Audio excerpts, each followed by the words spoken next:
Ah, you did the thing. The big red button. Yeah. I love it. So thank you all for joining us today. This is the Plague Pals Media Club. Today we are discussing the death of Stalin, and we will go around. I think we'll start with B, introducing ourselves. It's a movie. It's a movie. It's definitely a movie. Or I don't know what I watched. Oh! The 2017 film Death of Stalin, directed by Armando Iannucci. Writing credits to Fabien Nury, Thierry. Original screenplay by Fabien Nury, written by Armando. I'm reading this poorly. Oh well. We'll have the information in the description below. Post a screenshot of the Wikipedia page here. We might not do these.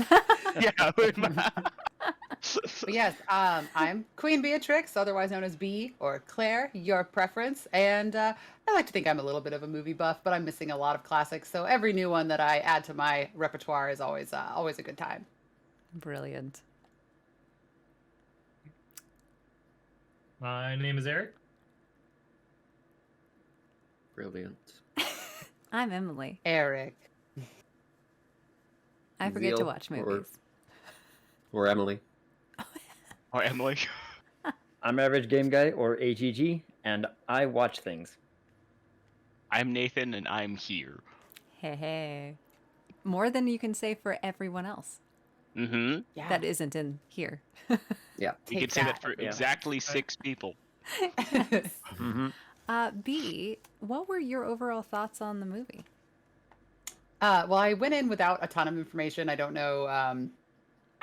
Even my Russian history is even a little bit weak, so I wasn't necessarily that caught up on a lot of the details post-war in Stalinist Russia. I had a couple minutes adjusting to the accents, just because there's some very English accents and some American accents, but love the cast. Overall, really enjoyed it. That was the only little hiccup for me. I spent a few minutes trying to figure out where we were set initially.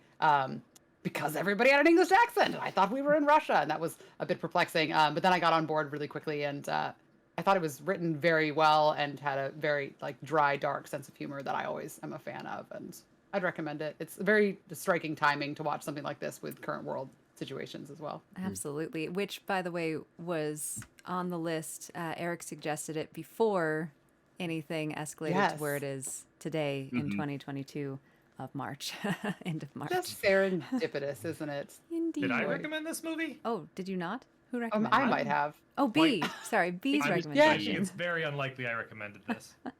I think I did, which is only funny because I'm just realizing that I did, and I know basically nothing about it. But I heard another movie buff from a podcast that I admire mention it, and I went, boom, it's on the list. Let's go. And the very brief synopsis they gave of it and their recommendation was strong enough that I thought, this has some interesting stuff going on. I would like to see this. And I talk had to no people idea about it existed. Yeah. Before you brought it up, before it was on the list, I had no idea. And I was like, okay, cool. Whatever. Yeah. Seems interesting. Average Well, Game you're Guy- all welcome. Look at me go. you're brilliant, Dagnabbit. Average Game Guy, what were your overall thoughts? I thoroughly enjoyed the film. I thought it was very, very well written because, especially in film or screenwriting, getting banter to feel natural is complicated, and they nailed it. And whether that's a writer's thing or the actors, just being great at what they did, because they had a phenomenal cast set up for this film. The writing from a writing standpoint, I can words today. I was fully astonished. I loved it, and I still can't quite get over Steve Buscemi looking filled out. And seeing him in such a role. I suspect some of that was prosthetic because I don't think he's ever been that heavy set. I don't think so, but even just in his face, that doesn't look like the same man. Yeah, there was definitely a difference in the face, so I'm not sure about the body, but yeah. Nathan, or let's see, I was seeing which. I'll just follow this. Eric, what were your overall thoughts? I couldn't decide if it was the scariest or most depressing movie I've ever seen, so I'm calling it the most horrifying. Nice. It's extremely well done, but that's that's what I took away from it. Which makes sense if you've seen it. Yeah. Mm-hmm. Which we'll dive deeper into as well. Nathan, what were your thoughts? I really enjoyed it. I thought it was really well made. I agree with B that I think the dark humor was great at times, but I also agree with Eric that it was kind of like terrifying. It's like this is based on the actual story of how this happened, which means this is like it's not like a documentary because it's I think caught criticism of it in like a completely unrelated podcast that said like a lot of the factual structures in it aren't, but all the characters are at least fundamentally based on their originals. That's right. I started reading the Wikipedia articles and I didn't get very far. Mhm. Mm-hmm. I read into a little bit more about name escapes me, the character we're the spoilers in this in case we didn't say that, which we Yeah. didn't, but the guy that is murdered at the end of the movie, Beria. he like I didn't that was a very much like a Hollywoodized version of what happened, but basically like he was like backstabbed by Nikita Khrushchev in a similar vein, trying to take over power, and even like the final cards of how like Nikita Khrushchev eventually became the head of the Soviet Union was accurate. So yeah, I take your point. Like it's not like exactly like that, but it's Yeah. hints of how it happened and how the takeover happened. I think the thing that did jar me at first was the accents too.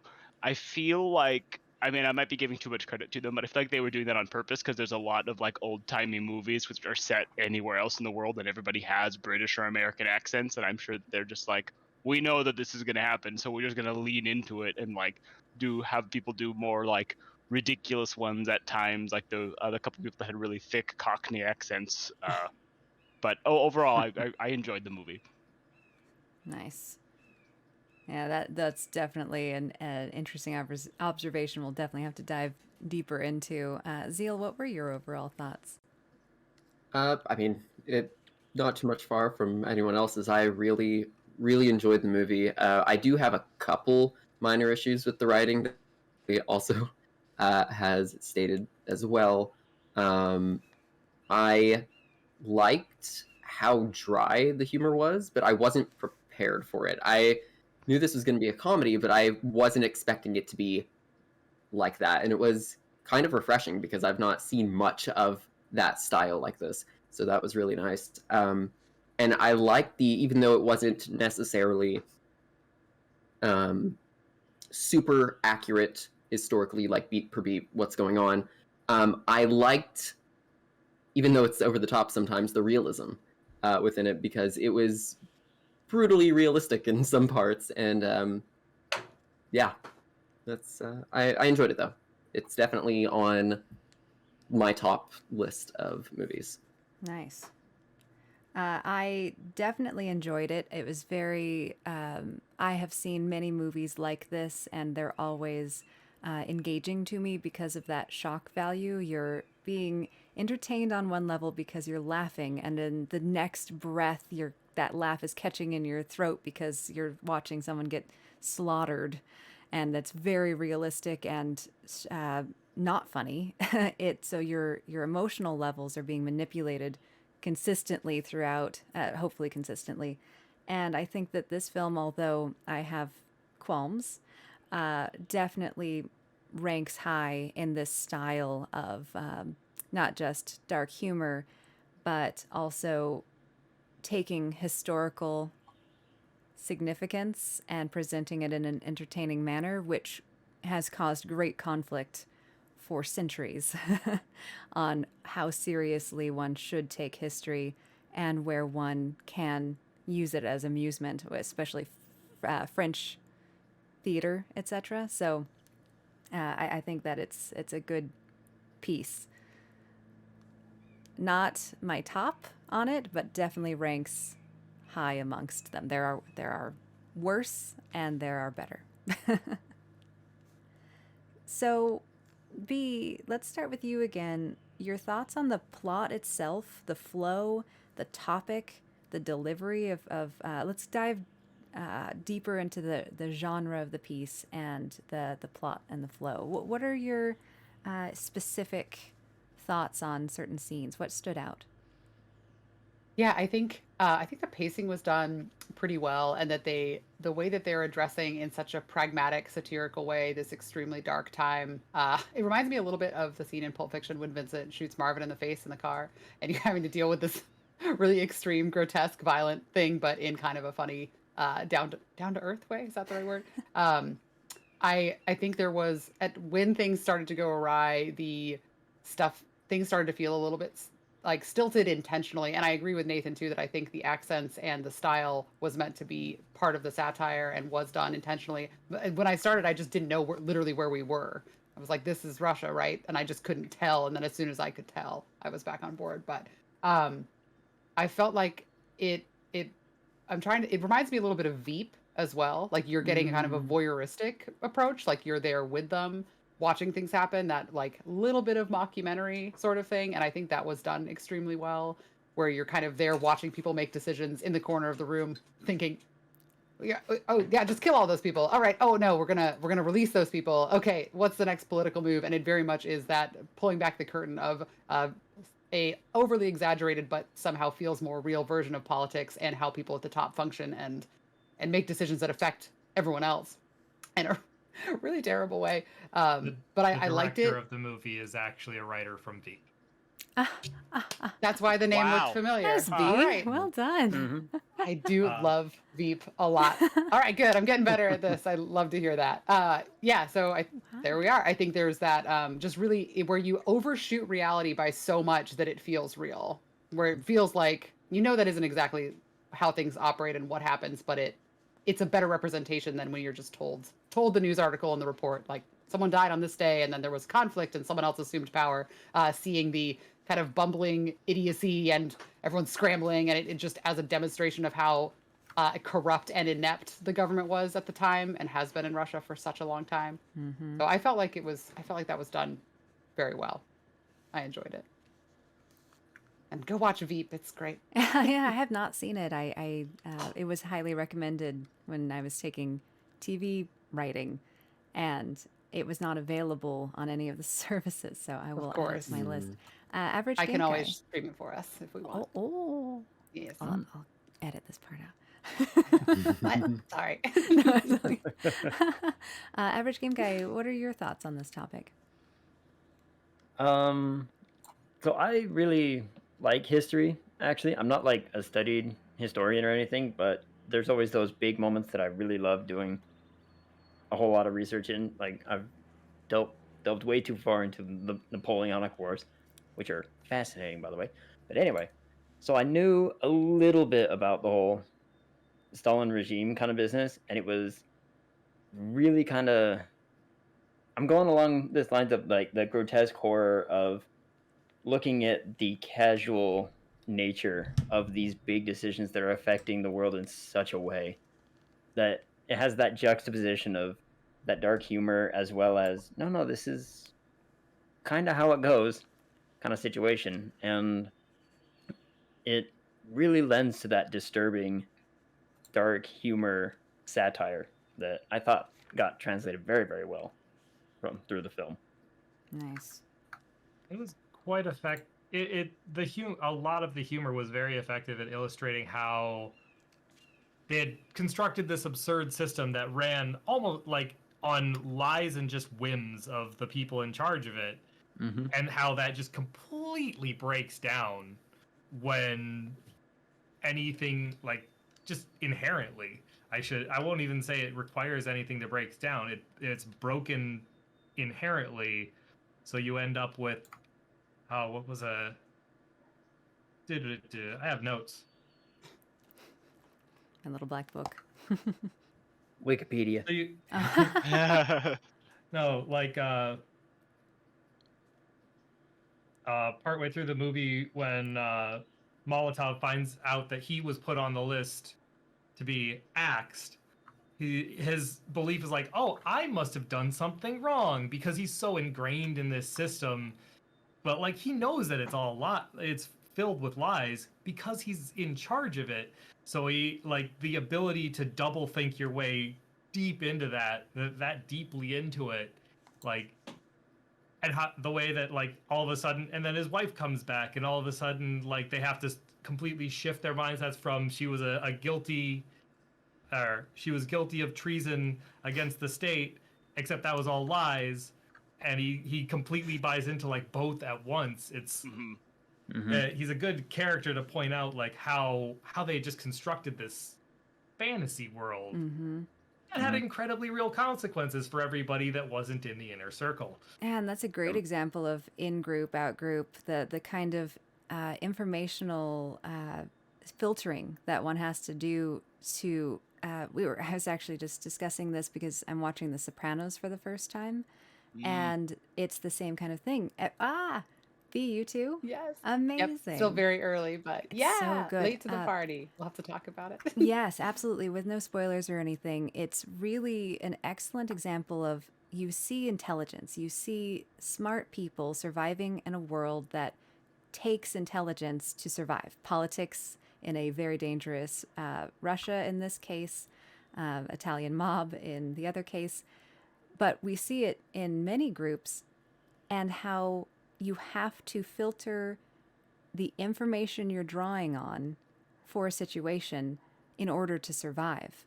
So the very idea that their system might not work, it doesn't compute, because it has to work, because it's what they are surviving within. So it's really interesting because it says nothing about intelligence or even the ability. They're very able, but to not be able to be free, to be like, oh no, she really was trying to usurp the government. Yeah, it's fascinating to see how writers interpret that, either in very subtle ways, like in The Sopranos, just one, or she's very loud. Yes. Oh my god. Very high pitched. Yes. Oh no. Or Death of Stalin, where it's done very humorously and comedic. So yeah, a great point, Eric. It does have a lot of those really dark tones still interlaced with all of the comedy, though. There was one, or actually, okay, it's two scenes that really, really stuck out to me as probably really terrifying. And are we spoiler? Yes, spoilers. Okay, okay. It's a review of a movie. It's a review of a movie. Watch the movie. Unless you're a newspaper review that's 3 paragraphs, you can't not spoil. Right. There, secrets. There's these little scenes where they show. I want to talk about one scene where they start showing how they're rounding up people, and we see that one family, the father gets taken out, and he realizes it's his son who turned him in, and then all of a sudden the government collapses, and all of a sudden all these people get released, and we see the reunion, and we never see the resolution of that. It's just, but it's a little glimpse into like, this must be terrifying to have. There's that look exchanged between father and this is son a real as he comes life. back in. Yeah. Right? Like it's a real life you're thing. You're left wondering, does the father understand that the son was probably terrified and felt like he had to? Is he angry? It's done really, really well. It's just like left perfectly on this cliffhanger. Especially with that other scene where the old man, the older couple, where he's saying, say anything, save yourself. Yeah. Throw me under the bus. And then it's just conduct. Then it's, we just the need sharp you to... transition to, you are Moscow's finest and closest conductor. Yep. No, it was the son and father scene I specifically noted for like the fundamentally tragic nature of it. These little nuggets of real life horror as a result of these events just kind of intermixed in there so well. Yeah. Well, and we had a really long discussion about this just in a group recently about like, is violence ever justifiable to bring about social change, and to watch a population that's so forced into compliance, like Emily said, to be a part of this structure and system that keeps everything functioning. That is a really horrifying aspect of this, and it's such a big part of the history of Russia and how the populace has interacted with the government. And I think that's a big part of this. We see very little resistance, and we know that it's there, but That's not a represented part of the story. It's all about crushing from the top down and people complying or being killed. And That's this is a very very healthy. stark example of it, but we see these kinds of trails in all government and countries. How far does it go is the question. Which, Nathan, for your overall thoughts on plot, flow, topic, delivery. Flow-wise, I thought it flowed really well.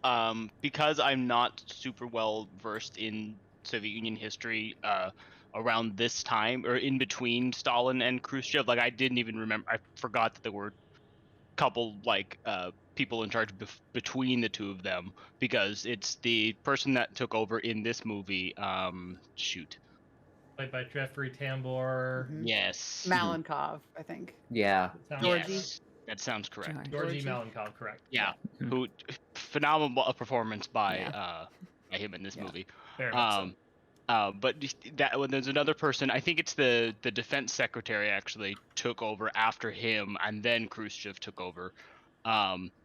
But so I didn't know where the movie was going, and so after Stalin dies, spoiler, I didn't like I thought that was going to be like the big moment of the movie, and it was a really big moment. But then I was just like, okay, but this isn't like, it's still building up to something. What's it building up to? And then it's like, oh, okay, it's the removal of this other guy from power because he disagrees. Here he's being painted as the one who's trying to consolidate power in his own realm, when it was really Khrushchev doing that. And it's just like, I'm sure some of the other people also had ideas behind that as well.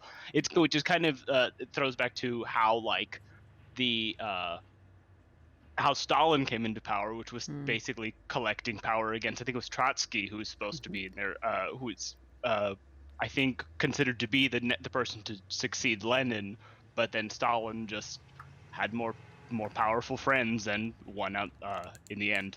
Goodness. Almost like creating a dictatorial system of all-encompassing power on one person inherently requires everybody else to grasp at that power or be subject to it, and that's an unstable system. Well, and the last scene of the movie zooms in on Khrushchev and then on who will ultimately oust him from power. That's So beautiful. his name I can't remember. That was such a good moment. So good. Yeah. Oh, that wasn't even the one that I thought was really interesting. It was the one just a little before that, when after Barry's body had been burned, and he's talking to one of the other cabinet minister or top circle guys who I can't remember because they're all kind of interchangeable. There's only like 4 really critical characters in the movie.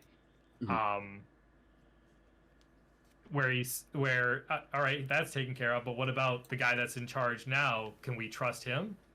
Can you ever trust a weak man? Like, all right, we got the one problem out of the way, now we got to get the other problem out of the way. It's slippery slope. Speaking of that, let's get Zeal's thoughts on this, and then dive into the elements. I really don't have much more to add to what's already been added. Okay. I mean, it's pretty much, I think if we want to go flow-wise, I think the first half I liked much better how the flow went, but I didn't care for the story as much. However, in the second half, I was really getting into it, really enjoying the story, but it felt like we just stopped halfway through the movie. And I don't know. I think it could have been done better, because I still think the end with Barrio dying and that succession and everything, I feel like that still should have been like the end of this, because that makes sense. But it just felt like we were like midpoint. Okay, the last 5 minutes is Act 3. It's like, whoa. But other than that, I really did enjoy it.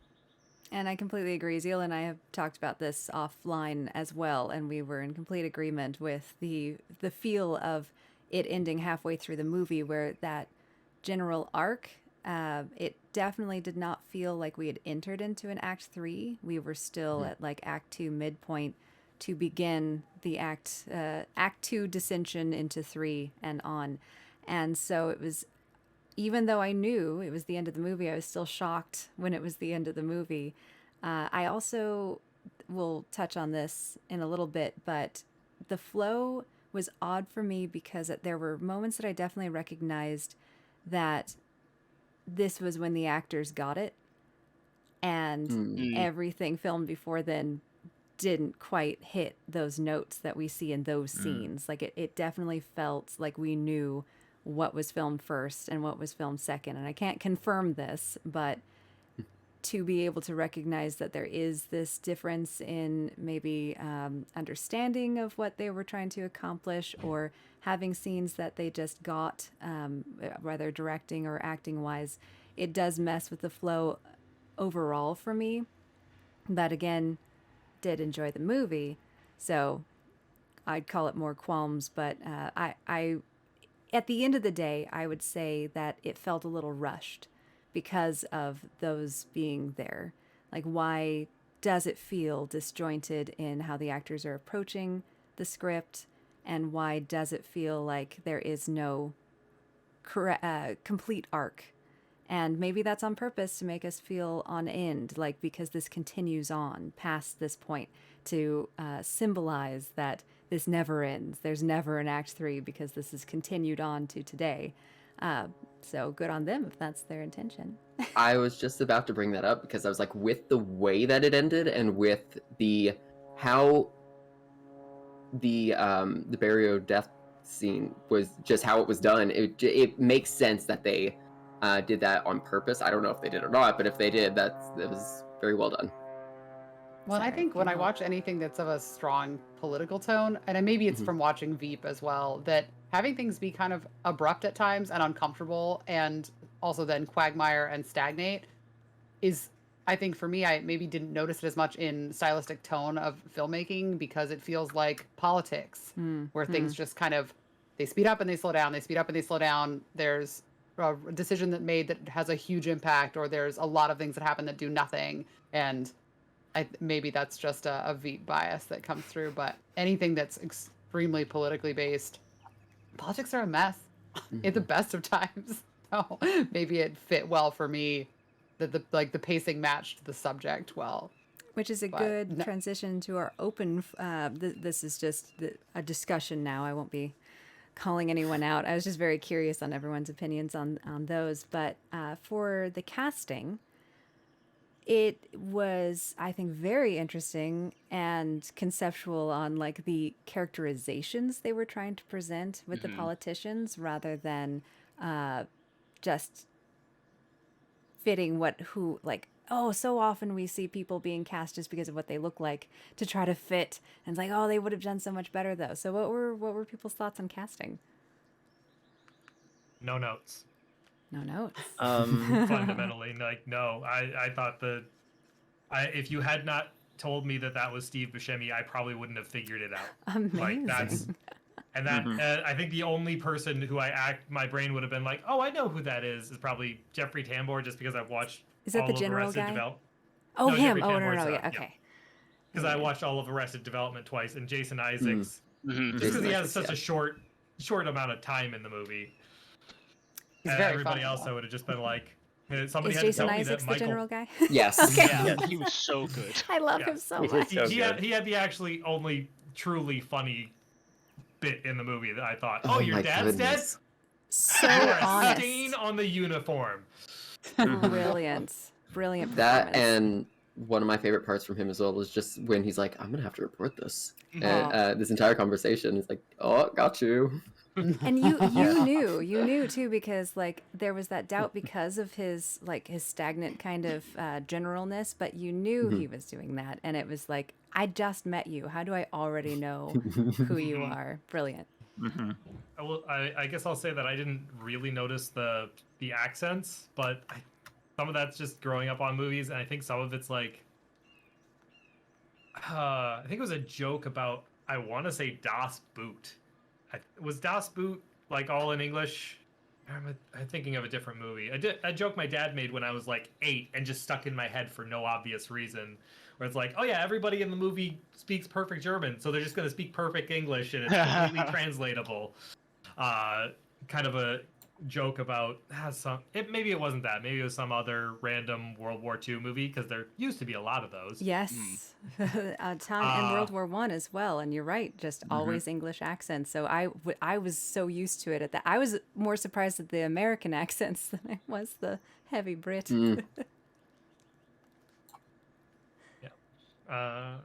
Casting. Yep. Yeah. No. Apart from Malenkoff, Jeffrey Tambor's character, I thought all of the actors actually pretty well resemble their actual counterparts. Oh, really? All right, that's cool. Oh yeah, I think Michael Palin as brilliant.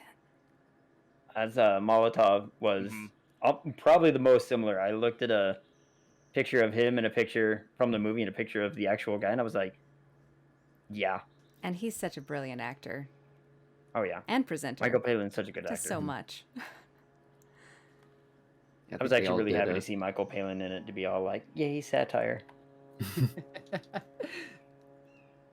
I think they all did such a fantastic job. Jeffrey Tambor, who played Malikov, I think he absolutely nailed that role. Just that, like they were saying at the end, a weak man. He played it very well.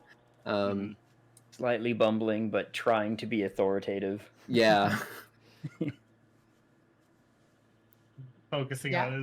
Repeatedly focusing on his looks. The people need me to look good because he's vain rather than like comprehending the image is everything. The situation he's in. Yeah. As Eddie Izzard said, 70% how you look, 20% how you sound, 10% what you say. Ich bin ein Berliner. I am a donut.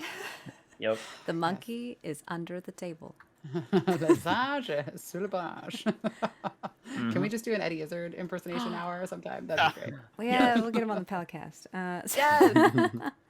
Yeah, and I haven't you all covered basically. I thought the casting was great. They were extremely funny together, and it's just I'm very pleased that I recognized the Veep style, and now I'm realizing why I liked it so much, because it is that very just like you're stepping into a room watching two people or a group of people interact. And I do think, Jeffrey Tambor, the whole bit about trying to find the exact girl from that painting or the photo that was taken, and at the very end, she's too short to be seen over the rampart, I thought was so funny that they end up using a random person, and there's just this, but it is just such a, just a buffoonish representation of this.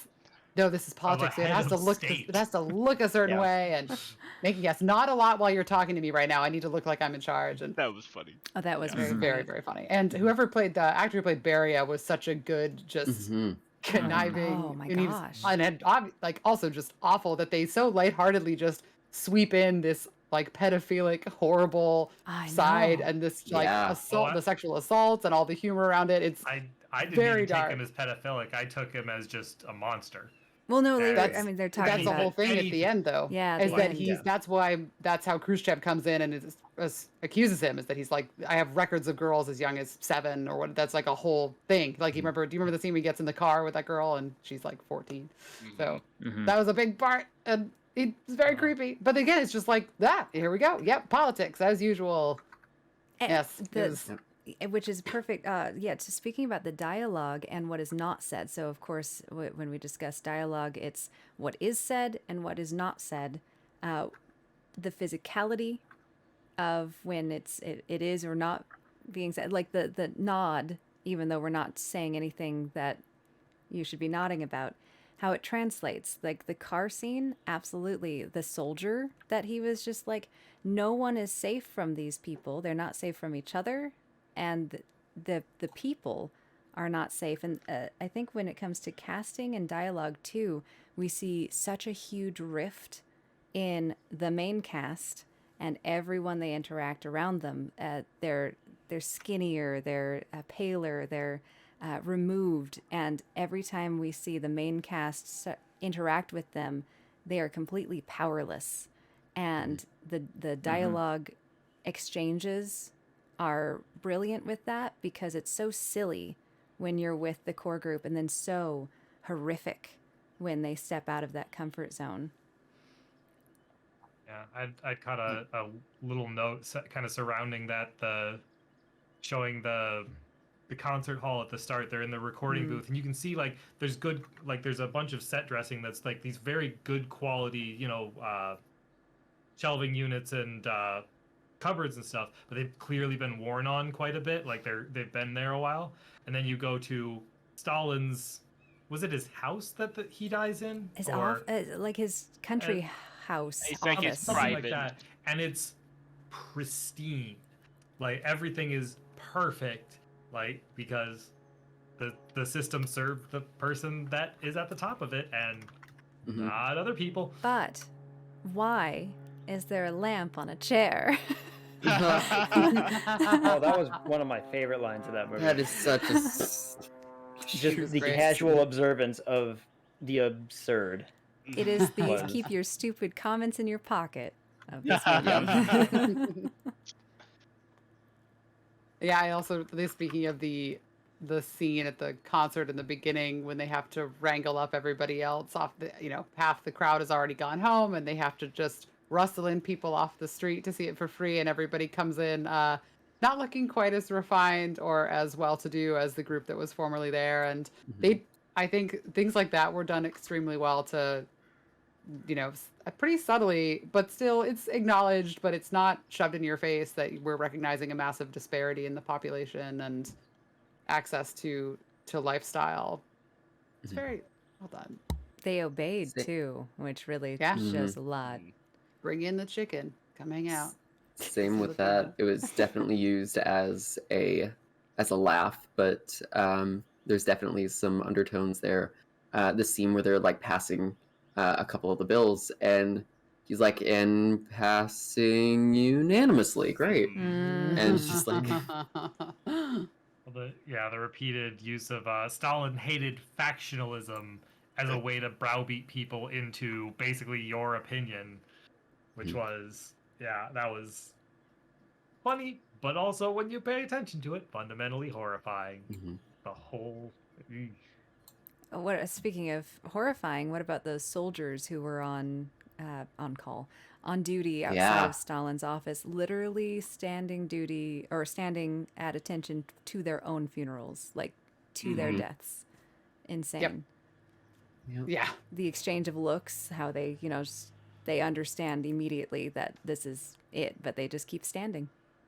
Well, and that there's a later scene with the general, with Georgy Zhukov, and when here, it's like, "I'll clean, we got to clean this up, kill those guys," and the poor soldiers are like scrambling almost cartoonishly to try to get away and hide behind desks, and they're just walking through, and there's a real bluntness about the violence, and it's very interesting and terrible. But I mean, the darkest subjects need a little bit of, you'll pay more attention to them if they're funny sometimes, because ultimately, that's the line, right, between comedy and tragedy.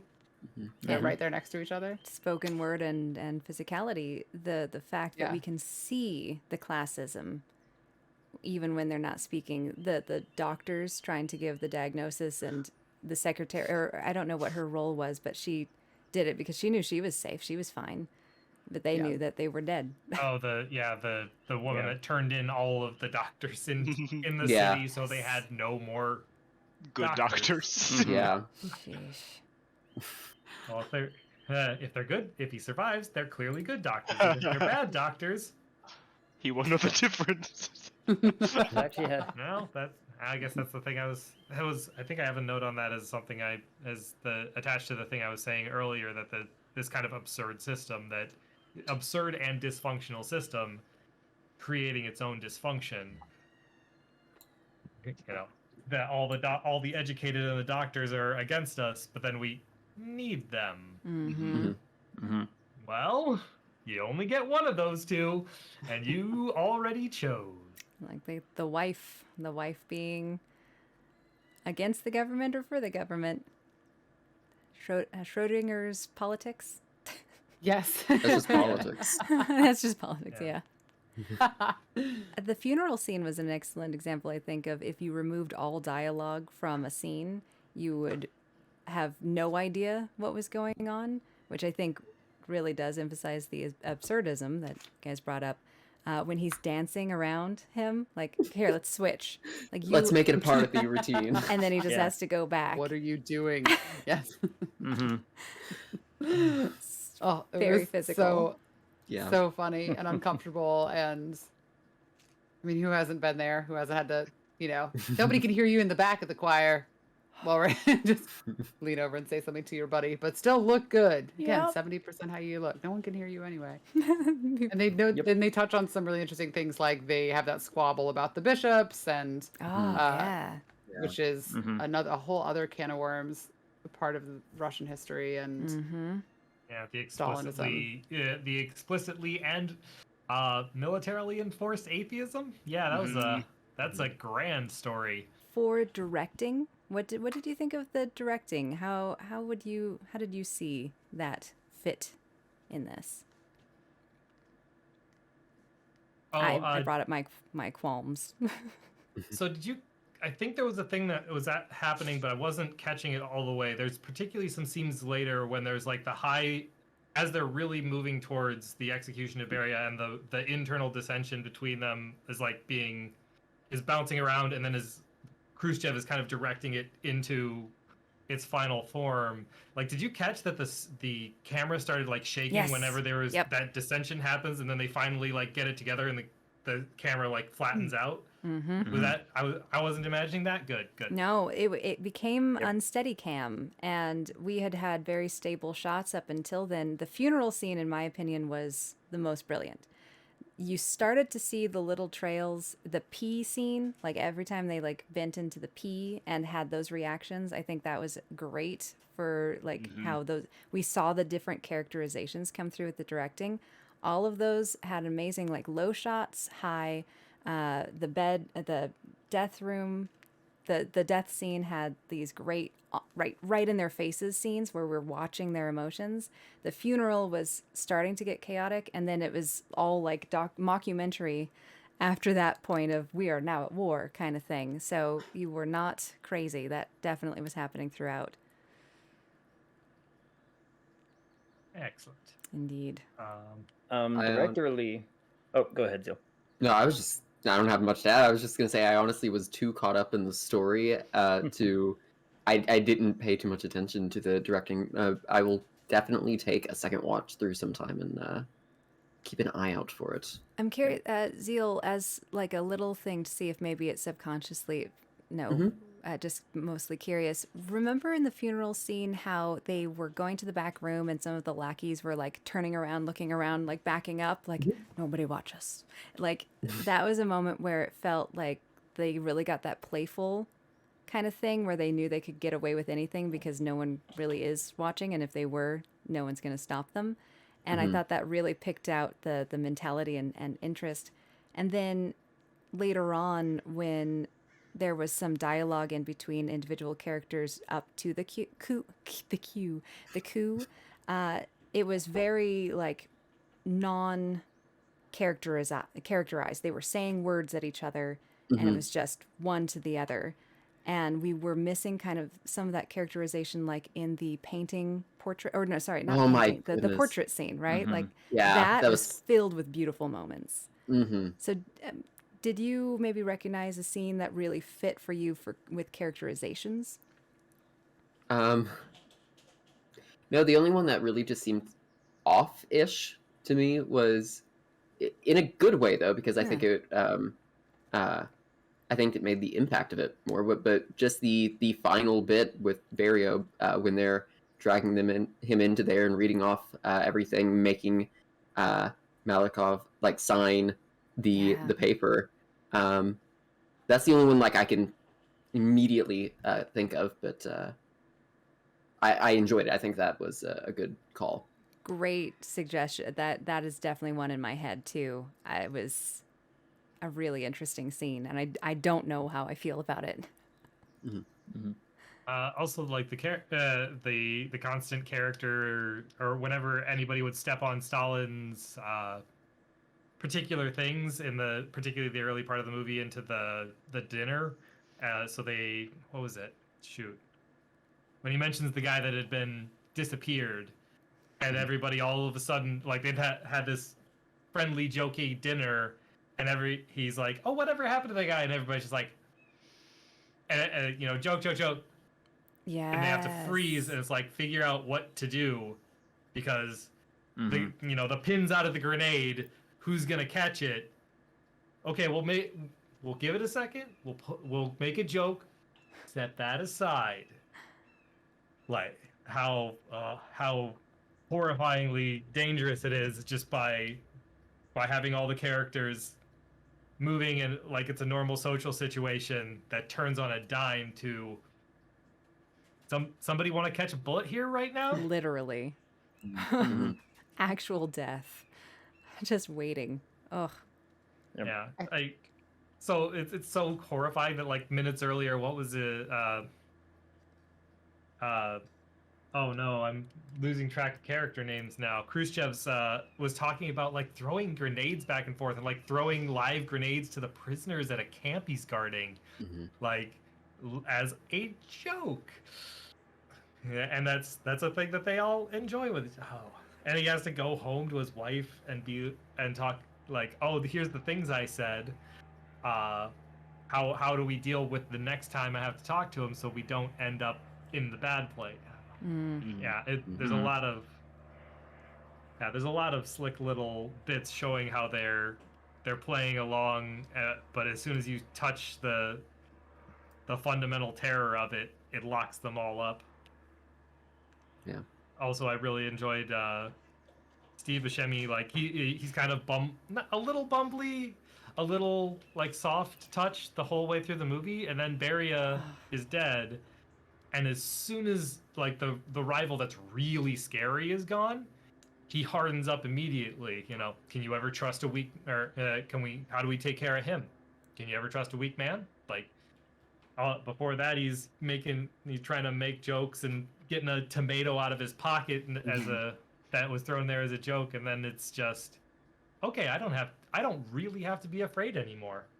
I think I started seeing that transformation when he was talking to the pianist scene, when he was like, you know what, I've made my choices and this is the path I'm going down, but definitely took that mantle after the fact for sure. That is a character development I thought was interesting, is how drawn out it was. Like you can tell like there were like, I think that there were hints of like Khrushchev wanting to be in control early on, but it wasn't as like overt until the latter part of the movie. And so that part, like thinking about it, I was like, it seemed abrupt to me, but at the same time what B was saying, like it also seems like it makes sense because it's political opportunity when you see it, and like when he sees that it could start going in his favor, he's like, now's the time to go for this. Yeah, I think, and kind of on that note too, as we watch the power struggle unfold and how directorially how that comes into play, I think there were a lot of choices made to really capture the energy and emotion of certain scenes. I didn't notice the unsteady cam, but that makes perfect sense that I didn't notice it because it replicates what's happening so well. And a scene I really liked when Stalin's body is being taken after they've gone through the whole autopsy situation, which was very, very funny. And they all try to leave right behind him. And there's this little game of which car gets to go next. And I like things like that in films that are, especially like of this tone, where it's almost a literal representation of exactly what's happening, but done in a funny, figurative way, because who's the next car to come by? And I think choices like that about how the screenwriting and the camera work fit together, it captured it. I think the message was delivered well, and you reflected the energy and emotion as the viewer very well. I thought it was done. Seems smart. It just had a light touch at times. Not always perfect, but I think there was a lot of intention, which I like from a director. On that note, B, what were your thoughts on the music and sound mixing? I don't remember very much about it, so it must have been done pretty well, because that's a sign of a lot of good sound for a movie where the focus is really on conversation and story and the people. If it matches in well, I don't remember too many moments where I thought that we like swelled to too high of a crescendo or where sound interfered. I think probably some of the violent sounds were maybe a little, they're almost, I think we get used to in film hearing really outlandish sounds. Like I just watched Kill Bill, which is the other direction where it's over the top swings and pops and bangs and whooshes. And when we hear a gunshot or a punch to the face that's sounds more like someone just punching a chicken breast. It doesn't sound like a sock to the jaw. And that, I think, is sometimes surprising when we're viewing a film because we expect a little bit more emphasis on that. And I think it was actually done in a pretty realistic way. And then we have obviously the concert scene at the beginning is a big part where music is a focus. And the scene where Stalin does have his aneurysm, he's listening to that lovely recording that had to drag peasants in off the street to listen to. And so that's like thematically important to the plot and the story, but is kind of its own element, not a score produced for the film. Can I draw attention to that particular concert scene? Please. Yes. And how absolutely phenomenally it is used as a complete metaphor for the actual system itself in place. So the whole premise is the concert happens, everyone's leaving, Stalin wants something. He tells people, hey, I want this thing. Those people are so afraid to disappoint him that they go round up people on Stalin's whim just to protect themselves from any kind of further harm, gather them up, do a thing that he wants, and it's all a really, really cool like metaphor and analogy for the consequences of what happens. And then it is ultimately still playing in the background when Stalin dies, and it's a very neat little way to say, this is, the background of your downfall is playing right before you. This complete idea that all these people did everything you asked just to fear you, and look where it got them. I know we kind of talked about this after we watched the movie, but the fact that they used Swan Lake to present a perfect performance to visiting dignitaries, etc. Dignitaries? Mm-hmm. Cool. I believe that's correct term. I'm always afraid of how the words come out of my mouth. But the fact that they then used Swan Lake to cover on the radio because they didn't know how to release news about, I believe also Stalin's death, but like several deaths, several things. And it became signism. There's a perfect word for this that I cannot capture from my brain. It was connected to the rise of the Soviet Union and the fall of Soviet Union, and the fact that throughout the film they used that classical music no matter what was happening, whether they were slaughtering people on the bridge or whether they were at the funeral, or even the humorous scenes. There was cats. Iris keeps stomping on me. There is the significance to no matter what the music plays on. Mm. And yeah, now that I'm thinking about it, they do have that. They have a refrain that is played over and over in different scenes. I don't know what is it if it's from Swan Lake. It seemed familiar, but with a slight spin on it. It's repeated multiple times. I cannot remember, but yes, you were right. Also, I did like that they were subtle with the sound mixing. I'll say, like in the scene where they were kept bending in the P, it was a little bit more obvious because they wanted you to know, so it had like a little squish. So it was a little suggestion to make sure you didn't forget, but it was subtle. Like I don't know how many people even noticed that in general, and I probably wouldn't even have noticed if I wasn't wearing headphones. So. Yeah, I didn't overly notice the sound, but again, it's done subtly and intentionally, so it works that way. Did he jingle? Did the general jingle when he walked? That was so many medals on his chest. So many. Also, just one of those such a weird thing about dictatorial systems. They just love sticking medals on people, man. Mm-hmm. Well, there's that when they're setting the funeral, the set, and they have all of Stalin's medals, and there's just dozens and dozens of them, and yes, the image of authority, the garlands, the trappings of, yes, our position of power, right? Our accomplishments on display. Yep. And the absurdity of it when you, I mean, I think Stalin was actually pretty active in the actual overthrow of the previous regime, so he actually has like some standing, but like the kind of absurdity that a lot of those systems applaud people whose actual accomplishments are, let's call it, limited. Mm-hmm.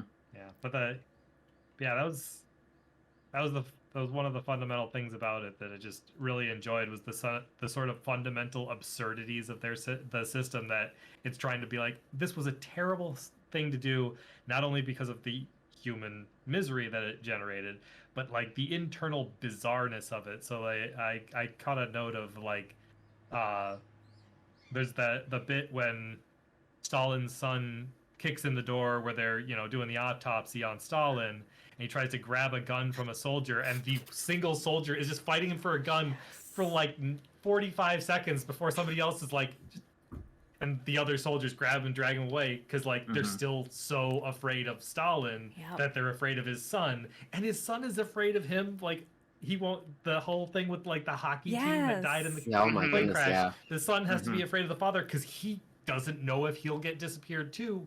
But even with Stalin dead, everybody's afraid of his son because they don't know what's about to happen. It's like, it's absurd. Very funny. It really was. And the whole thing is just absurd. The silences were utilized so well in that moment. Like, I think we just heard leather, or like the creaking of the heart, but also the build up, the noise in that faux trial, the sounds, the yelling, then I was noticing the camera work, and I forgot about the noise of it. Everyone's yelling, and then it's done.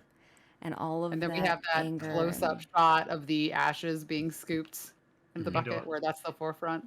Well, was it into a bucket, or was it actually into a fan? It looked like it was being dumped into a fan, like it intentionally, like disposing of it. Spread everywhere. Yeah, I think you're right. Because then it can't even be like detected. Eric, I watched it a whole 4 days ago. I can't be expected to remember everything that happened.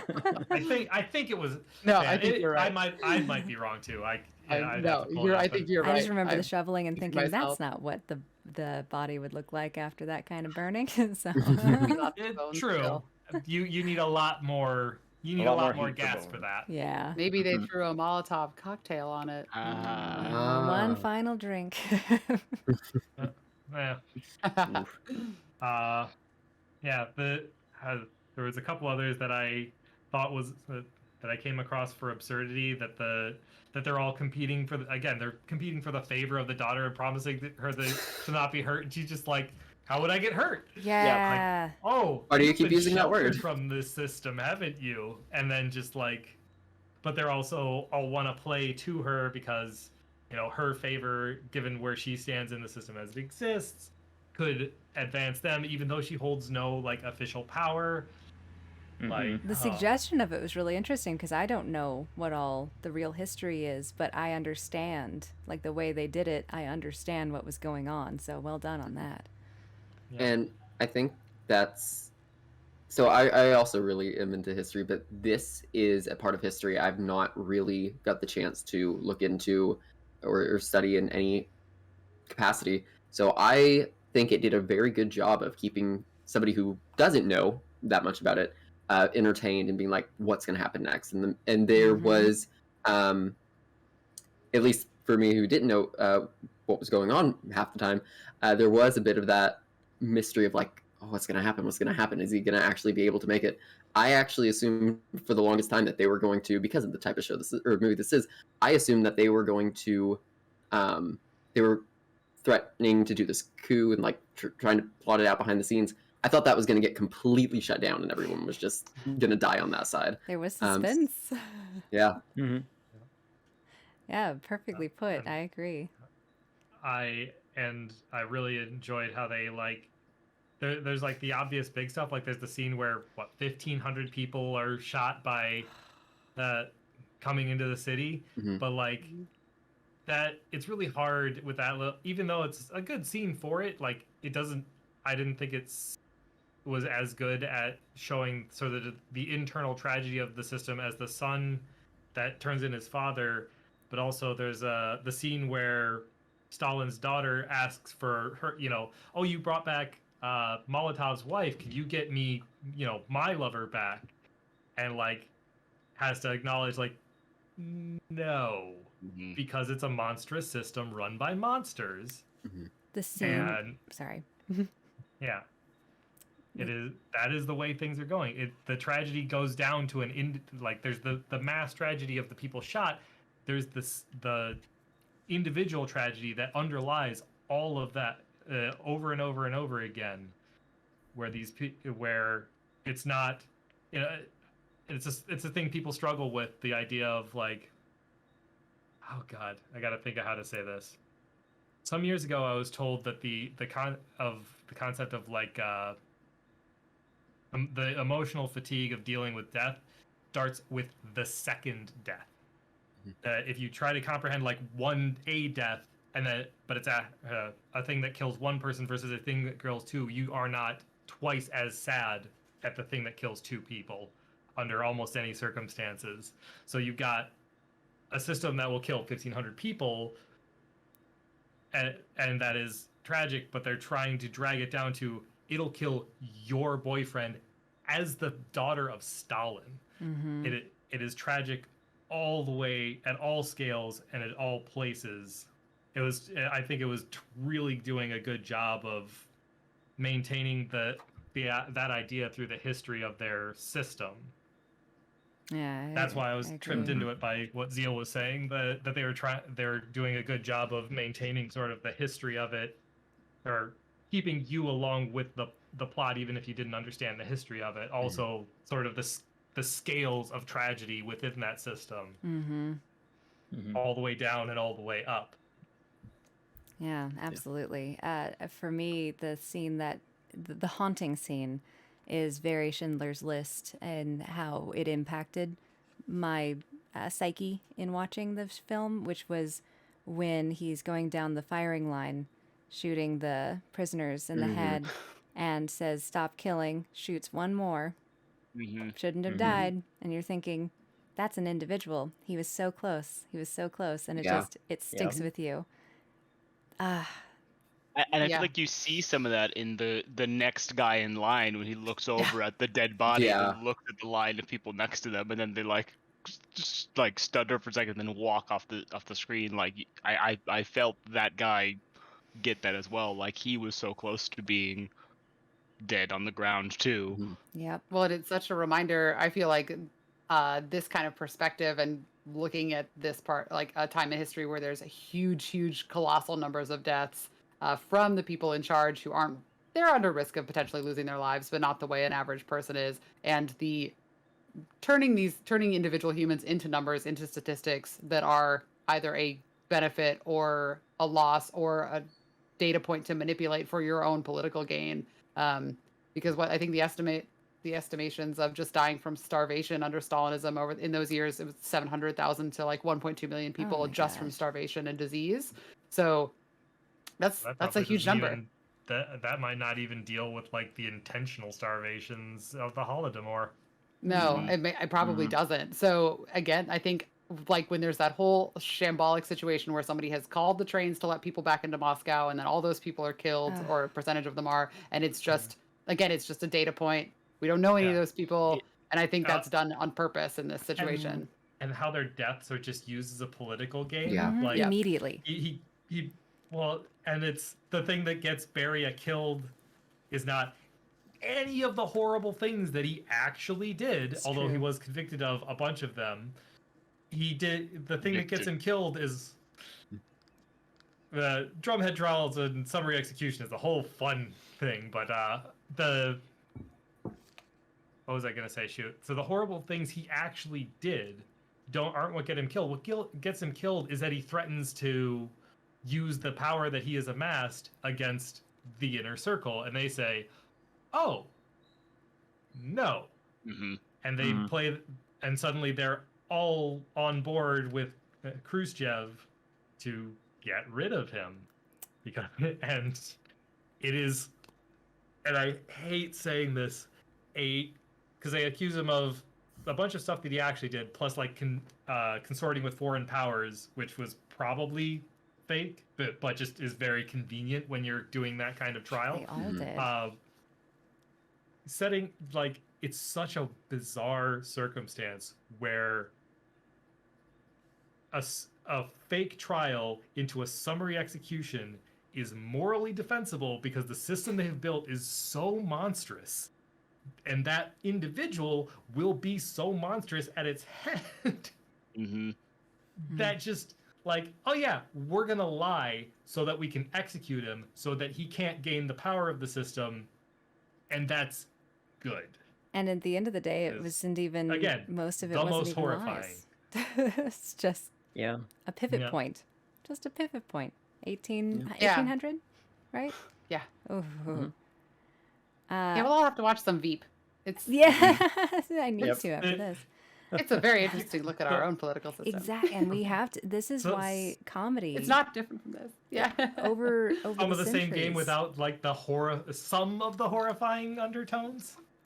Yeah, it's we see in theater that there's a history of using parody and satire and dark humor to escape death within a country as a way of looking at it, or even using other countries as a way of people looking at their own if they see the message.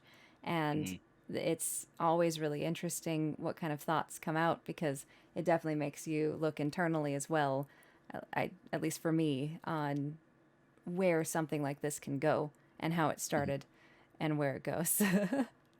Were there any scenes that really stood out with film? If there's a scene that kind of sticks as a picture in your head, for me it was seeing the beautiful Russia, like the glorious scenes of Russia, and then getting drawn back away from that and into the people.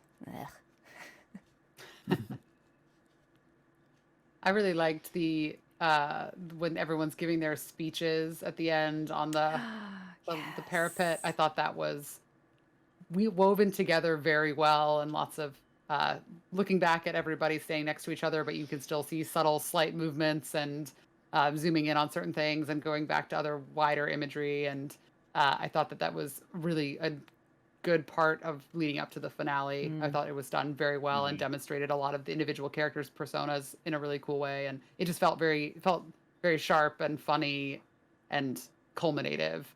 I thought it was done very well. And then the planes flying overhead during the sun's speech too. Oh, Vasily, yes, we are Ukrainian cubs. Oh my gosh. He just walks away, and I thought that was a really good. That whole series was done very well. All right, so with this kind, especially Nathan, did you have anything to add about like the political aspects of the film? I don't think so. I think it was brought up. One thing that I did think of when Eric and B were talking about like the statistics of death is like there's Stalin himself is quoted saying something along the lines of like a single death is a tragedy, a million deaths is a statistic, and it's like that is like pervasive throughout all of like the Soviet Union. But like you also see it in like footage and things of wars that get reported on, because like the higher the number of deaths, like what does like I feel like you lose track of like each of those being an individual. We watched that happen with COVID too, right? Oh, the number got bigger, it meant less. Yep. Eddie Izzard also has a joke about that too. There's a lot of Russian jokes. I like his jokes about we don't seem to mind how many of your own people you kill. Like, help yourself. It's just when you cross borders into other countries. Then we interfere, and you can't kill your neighbors. It doesn't matter how. Yeah, don't mess with your neighbors, but your own people. They're your people. Do what you want. We've been trying to kill you for ages. In group out group mentality. Yep. I just rewatched it. It's so good. I was rewatching parts of that one. Oh, so good. It was a little odd, given the present situation in Ukraine and how everybody stopped suddenly talking about the Uyghurs in China and their large-scale, like territorial level concentration camp system. We can't think of more than one topic at once. Don't be silly. We're simple beings. I haven't heard any of this on COVID in weeks. Those are your own people, right? It was hard to get people even thinking about it and talking about it. Those are your own people, so have at it. Yep. It's a very scary time. One horseman at a time, please. Right. I saw that from a tweet that I really like. In Bruges, I would suggest, by the way, we'll put it for a Yes. movie night in Discord, but it is probably one of my favorite dark comedies, and this one was very reminiscent. Very artistically shot, too, so very beautiful. It's It very good. reminded me. This movie reminded me a bit of Jojo Rabbit as well. Another I need to see that. recent dark comedy. Ah, Me too. let's do that for a That's- movie night. Yes, Oh, please. That's one of my Please. favorite movies. That Oh. It's a good one. it's it amazing. was good. It looked really good, and I love that director, so... Yeah. Yeah. It is. Uh, It's got Scarlett Sam Johansson Rockwell is in it. insane in it. I didn't Sam even know she Rockwell was is in it. amazing. Oh, yeah, she's the mom, right? Yeah. Mm. She's Yeah, the cast for that Unparalleled. movie is also insane. yeah. Sam Oh. Rockwell is actually, I think, the best character and Mhm. actor He's in great. that. We could. Oh, and also, is so good. I'm forgetting her name. Who's in like the choir musical? Yes, Oh my gosh, the actress. Rebel Wilson. Rebel Wilson. Rebel Wilson. Rebel Thank you. Wilson. She's hysterical. Oh, Oh my God. good. I would watch that movie every Sunday in the Discord. It is Me too. one of my favorite But- movies. It's Yeah. beautiful. She's been in some hit and This- miss roles, but I do Yeah. enjoy her. Yes. This movie Like actually Cats. reminded me more of, interestingly enough, The Great Dictator by starring Charlie Chaplin, which such I a good film. finally Oh. watched So good. Seen that pretty one. recently. I didn't enjoy it as much, but it's fascinating because it like came out in 1940 before America had actually entered the war, and like there's a podcast that I listened to that was making the case that Hollywood was playing footsie with the Nazis until very, very late. Oh yeah, well, it was very open in the U.S. The presence was there, and it took. The way we look at that point in history is very narrowed, which makes sense for certain parts of education, but should definitely be widened at a certain point to explain. We but are it's- usually right there with things before it becomes an actual issue. But yeah, that was also a movie that tried to Big like issue. it tried to make a monster tried to parody a monster, and at least for me, because like again I don't know how much of the final solution was fully engaged by 1940, but like we had good knowledge of what kind of person Hitler would become, or I'm saying that really weird. We had good knowledge of what kind of person Hitler was and what kind of things he was capable of doing. The outcomes of the And- policies that were in place. Yeah. So like trying to make it absurd where he's playing with a balloon globe is one of those things that like I get what you're trying to do. It's not working because the scaling of this guy playing with a globe as if it's his own metaphor, and the fact that he's what he actually did has turned him into the go-to shorthand for evil. The dissonance was too great for me, and this movie has a little bit of that same problem that I couldn't always overcome the dissonance between. Again, why it's the most horrifying movie I've seen in a very long time. The dissonance between the misery created by it and the humor of the absurdity within it. I couldn't bridge that gap most of it. For me, it definitely kept me engaged with the horror because it felt fresh every time it came back. It was like tasting something. You have a cleanser in between, and then right back into it. It's like ice water. And on top of that, to me, even though it was absurd and over the top, it felt in a way realistic because with dark comedy, I not the genre in this particular case, you a lot of times get through really horrible situations by laughing at it. So just these people being stuck in the situation that they are in and the really horrible situations that they're in, to have these jokes and be that absurd and so dark, it makes a lot of sense. Even if they weren't really horrible people, it still makes a lot of sense. Yeah, nice. Yes, absolutely.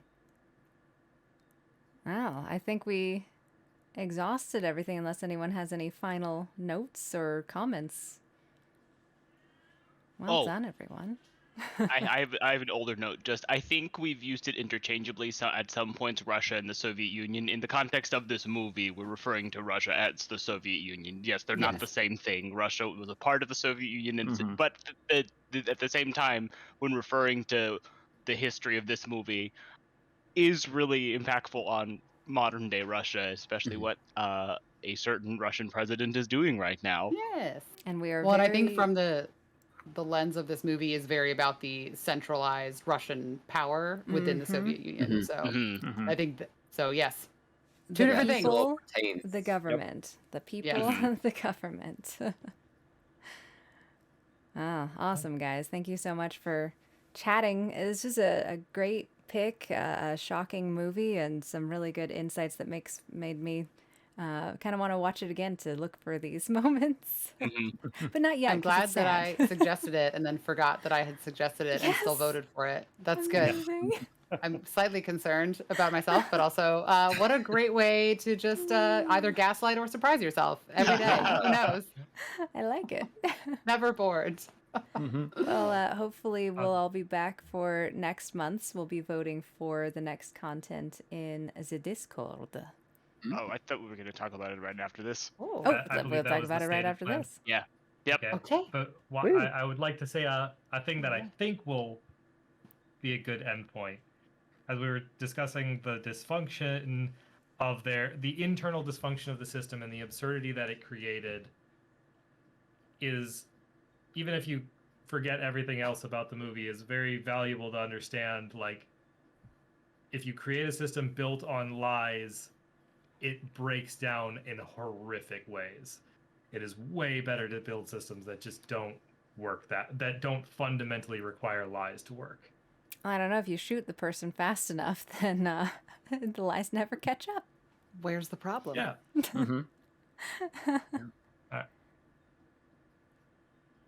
Now, cool. Nathan, do you have an outro, or shall I make one up? I'd say make one up because I don't remember if I did one last time. I don't remember either.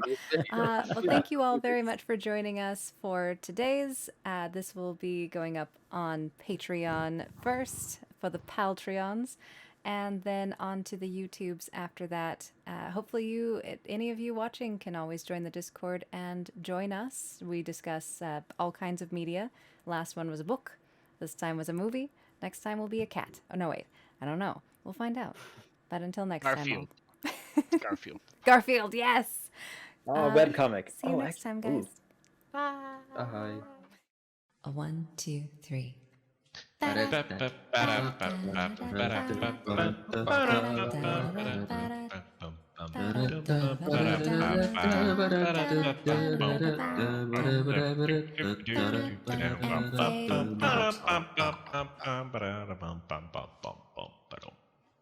Ba-da.